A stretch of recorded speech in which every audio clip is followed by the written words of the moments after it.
I mean, it really is. I've been dreading this, to be quite honest, along with probably the whole world. Everybody holds Her Majesty the Queen in their heart, and it's terribly, terribly sad. And obviously, we know it is a special time, because definitely the palace wouldn't have put out the statement. But, you know, it's lovely to think that she is with her family at the moment, and we are assured that she's comfortable. I have to say, I'm quite surprised. I was speaking to a broadcaster in the States yesterday, and my honest feeling in my heart was actually that she was fairly well, considering obviously she's 96. And I just feel so terribly, terribly sad, but nobody really knows what's wrong. I suppose in my heart, I was holding heart that she would keep going for as long as her mother, who I think reached 101. And I still do. There's still a little bit of hope within me that makes me think that. But what a special, special person.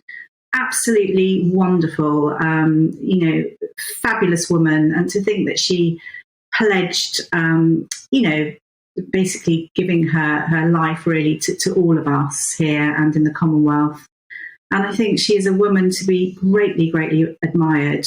And I know that at the moment there's a lot of shocked people. And this is international. You know, the royal family is loved everywhere. And I've received lots of phone calls of people inquiring, do I know what's happening?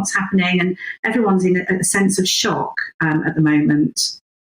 So, Helena, that shock underlined by the fact that we saw those pictures just a day or two when she was involved in the constitutional role, where she saw first Boris Johnson resigning as Prime Minister, and then the handover of power to Liz Truss as she was asked to form that new government. And the Queen, even though she had that walking stick, clearly delighted to welcome a new Prime Minister. She had that smile on her face.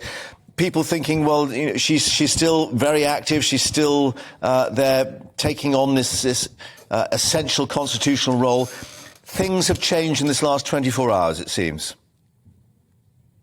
Oh, things definitely have changed enormously. And I mean, she's been, as we know, she's handed over the roles to her family, but she's still always there. And we know whenever she can do something or be with people, she'll also be online. And that's something which is, I hold in my heart as well. But we know that, I know that the Duke and Duchess of Sussex were on their way to a charity event, the Well Child Awards. And you know that when things, people suddenly stop and they race off to Balmoral, that we know that there is something terribly wrong. But you would never, ever have thought it, I have to say. Obviously she looked wonderful in the photos with Liz Truss, and she definitely mentally is absolutely alert, which is lovely to hear. It's just, obviously we don't know quite what's wrong, but to have the whole family around her, we know that this is something that's quite serious. But I think me, myself, as well as colleagues, are happy at least that she's in her beloved Balmoral, and she's been looked after. Absolutely. The medical staff within the household surely have things sorted.